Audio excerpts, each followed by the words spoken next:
Welcome to the deep dive. We've got some really compelling pieces from Dostoevsky's The Idiot you sent over. Yeah, fascinating stuff. So we're going to dig into these excerpts today, look at the main characters, how they interact, and, those moments that really jump out. Sounds good. Think of it as a way to quickly get a feel for some of the core tensions and relationships in the book. It's amazing how Dostoevsky throws you right in, isn't it? Even those first moments on the train, they tell you so much. Okay, let's start there then. The train. You've got Myshkin, then Rogozhin, who seems, well, larger than life, almost vibrating. And that other fellow, the official. Right, the sort of obsequious official clinging to Rogozhin. Rogozhin is just bursting to talk, isn't he, about his inheritance, this woman. Nastasya Filippovna. Yeah, It's a real contrast. The official just seems calculating, hopeful, maybe? definitely. Rogozhin's need to talk feels almost compulsive, like this pressure cooker of emotion and new money. And the official. He's pure opportunism, isn't he? Just sniffing around the wealth. It sets up that whole spectrum right away. Raw passion versus calculated self-interest. And Rogozhin, he doesn't hold back. Father's death, bam, loads of cash, bam, obsessed with Nastasya Filippovna after one look. Yeah, lays it all out. 10,000 rubles for earrings. Just like that. That tells you a lot about him right off the bat. Impulsive is maybe an understatement. Oh, absolutely. It screams instinct, raw feeling. He sees her, he wants her, and the money is just the tool. Like she's something to be bought. Perhaps subconsciously, yeah. Yeah. It bypasses any idea of, actually getting to know her. It's possessive. And that impulsiveness, that's key to his character. Volatile. So then Myshkin lands on General Epanchin's doorstep, and even the footman and Ganya. Gavril Ardalyanovich. Right, Ganya. Their reactions are telling too. Curiosity, sure, but with Ganya, you feel that calculation again. He's sizing Myshkin up. Definitely. They're trying to figure out where he fits. He's a prince, or related to the family, but he arrives, well, looking quite humble, doesn't he? Yeah, not exactly rolling in dough. So it creates this ambiguity. Ganya, who all about climbing the ladder, is thinking, okay, is this guy useful, or is he going to get in my way? The whole household seems aware of status. And the general himself, he seems pretty anxious, jumpy almost. He does. Like he wants to use Myshkin maybe as a distraction, a buffer. It's not totally clear from what, though. No, but you get the sense he's juggling something tricky, maybe involving his own social standing or money. Yeah. He mentions Totsky, which sounds like some kind of prior deal or obligation. Ah, okay. So Myshkin's arrival could mess things up. Or maybe the general thinks, here's someone naive I can use. There's definitely tension bubbling under the surface there. Which brings us neatly to Nastasya Filippovna. Even before we meet her properly, she's this huge presence, Rogozhin's instant obsession. She makes an impression, clearly. And Zalyezhev calls her a princess, but one living with Totsky, who now wants a more respectable marriage. So she's got this complicated past hanging over her. How does society see her? Well, that description sums it up, doesn't it? Alluring, maybe even highborn, but socially tainted, compromised by the relationship with Totsky. Right, yeah. So she's fascinating, people are drawn to her, but she's also judged, especially by those worried about appearances, like the Epanchins. And Rogozhin's big gesture, the diamonds? Her response is just, wow. Thank your friend, Mr. Rogozhin, for his kind attention. So formal. Devastatingly polite, isn't it? It's not an angry refusal, which might just fuel Rogozhin's fire more. No, it's worse. It's like she's completely ignoring the sheer passion and, frankly, the cash behind it. She accepts the gift but keeps him firmly at arm's length. Shows she's nobody's fool. Rogozhin's felt that sting, you can tell. Meanwhile, the Epanchins are buzzing about her. The general's wife, Lizaveta Prokofievna, is definitely not a fan. No, she's got strong opinions. And Aglaya, the youngest daughter, her comments are sharp, disapproval maybe? Or is it a bit of fascination? Jealousy even? Could be all of the above. Yeah. Lizaveta Prokofievna is probably worried about reputation, protecting her daughters. Standard matriarch stuff for the time. Sure. Aglaya. She's maybe more complex. Part of it could be social snobbery, looking down on Nastasya's situation. But maybe she also recognizes Nastasya's power, her magnetism, and finds that, well, intriguing or threatening. But okay, the birthday party. That scene is pure theater. Her entrance, facing down Totsky, the money. The 100,000 rubles. Rejecting Totsky, seeming to pick Myshkin the outsider, and then just chucking the whole wad of cash into the fireplace. It's incredible. Utterly chaotic, completely unforgettable. Classic Dostoevsky. What is she doing? It's this massive act of defiance, isn't it? She's rejecting not just Totsky, but the whole transactional world that wants to define her by her past or by money. And baking Mishkin seems part of that. Yeah, choosing the one person who seems completely outside that system. Yeah. And the fire. It's contempt for the money, sure, but also maybe self-destruction, rejection of any possibility of a normal future. It's a performance of her inner turmoil. And her back and forth with Mishkin is just dizzying. One minute she's calling him an idiot, saying he needs a keeper. Cruel, almost. Yeah. But then she'll say something vulnerable, like admitting she feels like a low woman, pushing him away, pulling him closer. What's that about? I think it comes from deep insecurity, a sense of being damaged goods. Mm. She's drawn to Mishkin's goodness, his purity, maybe? Like he might actually accept her. Perhaps. Yeah. But her past, how society sees her, makes her feel unworthy. So she lashes out, pushes him away, maybe to protect herself, or because she genuinely believes she'll ruin him. But those vulnerable moments show she's still longing for something, compassion maybe. And through all this intensity, there's Mishkin himself, often so gentle, almost naive-seeming. The real contrast here. He listens to Rogozhin's wild stories with genuine interest. He seems curious about everyone. How does that innocence work in this Shark Tank? It's interesting. His naivete isn't just passive. It kind of acts like a mirror, doesn't it? Because he's not playing the same social games. He doesn't have the same prejudices. He sees things differently. Exactly. He connects with people, or tries to, on a level beneath the surface stuff. And that often exposes the hypocrisy or the hidden anxieties in others. It disrupts things. He also makes these startlingly perceptive comments, telling Nastasya she's not like this. Right.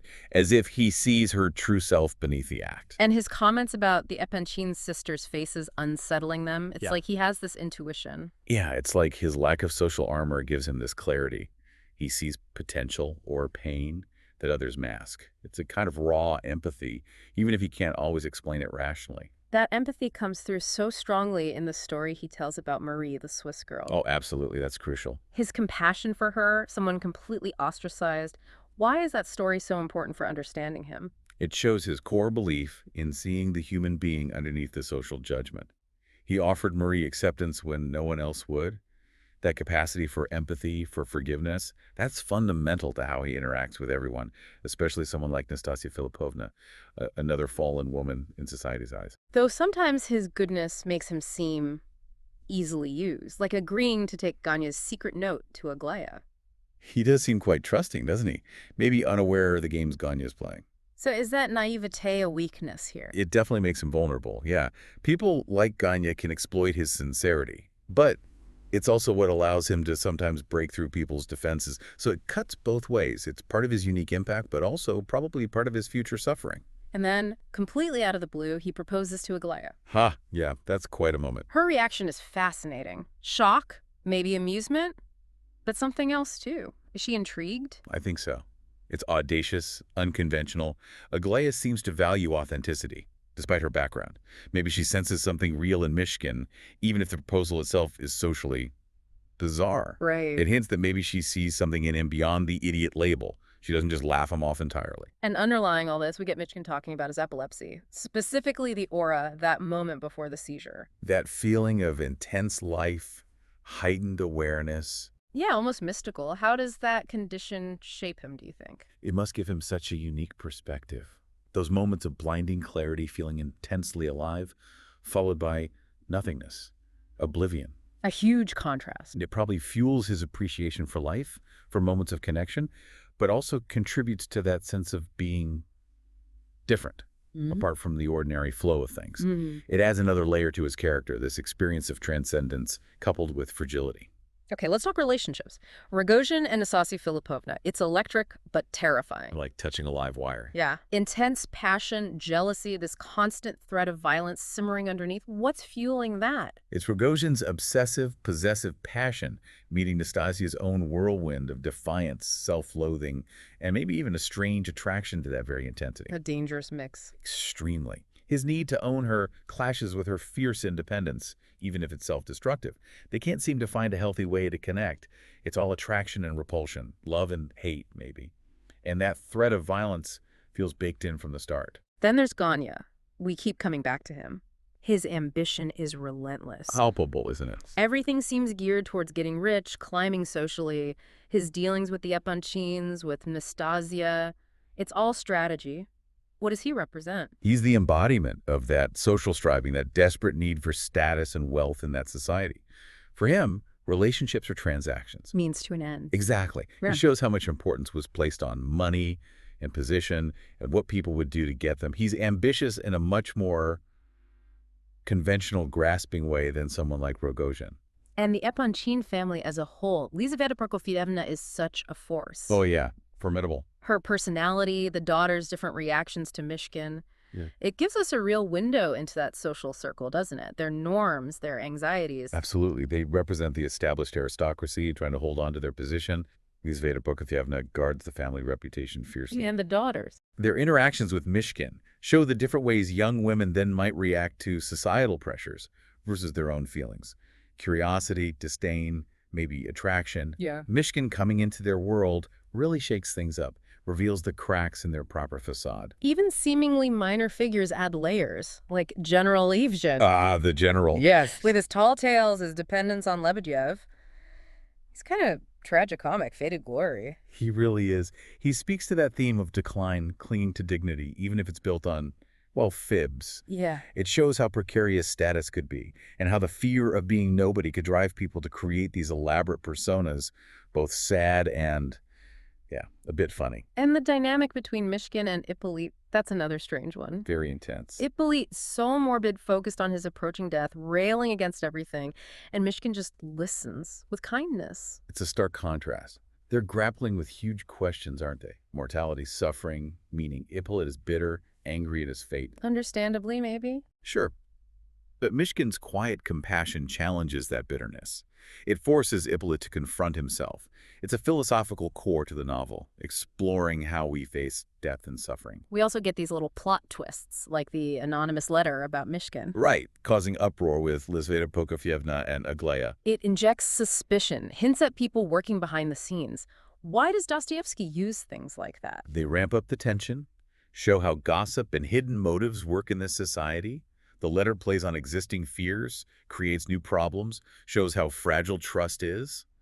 Easy to stir up trouble with rumors. And the whole Burdovsky plotline, the supposed illegitimate son of Pavlishchev. Yes, the claim for inheritance. It feels a bit like a detour, but it reveals a lot about people's ethics, doesn't it? Who tries to exploit the situation? Definitely. It exposes greed, manipulation. You see Burdovsky and his crew trying to cash in versus Myshkin's initial, perhaps naive desire to help, even when the claim seems shaky. Right. It paints a picture of a society where people will compromise their morals for money, and where genuine kindness can look like stupidity. General Ivolgin's stories seem to get wilder as things go on, too.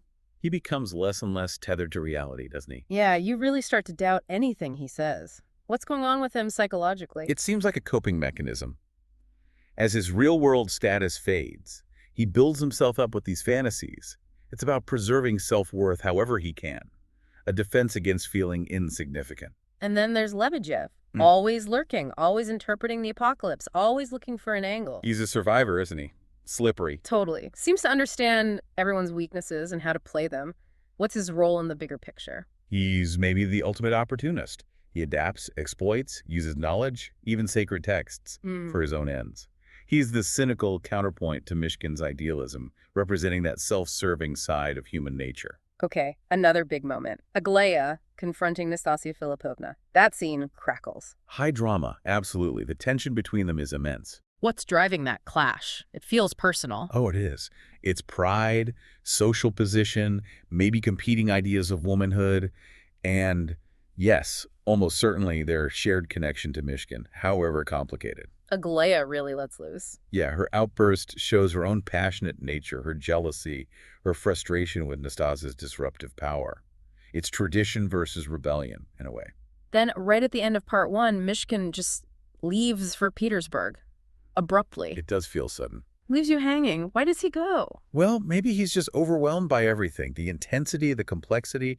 He might feel he can't handle it, or perhaps something specific happens, a final straw that pushes him away. It certainly builds suspense for what comes next. The problems aren't just going to disappear. And we get these little hints about Nastasya vanishing before the wedding they'd planned. Right, leaving Myshkin at the altar, essentially. And then Myshkin, in her empty rooms in Petersburg, picking up that book, Madame Bovary, it adds to her mystique and their strange bond. Definitely. Her disappearance shows her own inner conflict. Her fear of happiness, maybe. Her self-doubt runs so deep. And Myshkin reading Flaubert in her room. It feels like he's still trying desperately to understand her. Looking for clues in her surroundings, in her books, it shows his deep, continuing preoccupation with her, trying to grasp her motivations, her pain. So wrapping up this first look at these pieces, what are the main things that strike you? It's been a whirlwind of passion, social games, characters who are just a lot. Yeah, these excerpts really throw you into the deep end of the novel's core conflicts. You see love, obsession, jealousy, ambition, despair, all tangled up in this very specific social world. The characters are incredibly intense, full of contradictions. It sets the stage perfectly for this exploration of innocence meeting, well, corruption, or at least the messy reality of human nature. It really makes you think, doesn't it? How someone like Myshkin, this seemingly simple, good soul, walks in and everything just ignites. He exposes fault lines everywhere. He acts as a catalyst, yeah. What does that initial collision, innocence versus all this passion and societal pressure, tell us about ourselves, about human nature? That's the big question Dostoevsky leaves us with, isn't it? It forces us to consider how fragile goodness is, maybe. And the power of destructive passions. It digs into ideas of good and evil, sanity and madness, and just how incredibly hard it is to navigate life and relationships with real empathy in a world that's often pulling us in other directions. Absolutely. These glimpses definitely make you want to know what happens next. It feels like a deep, challenging, but really rewarding read. It absolutely is. So we definitely encourage listeners to dive into the idiot themselves and see how these initial sparks play out. Thanks for joining us on this deep dive.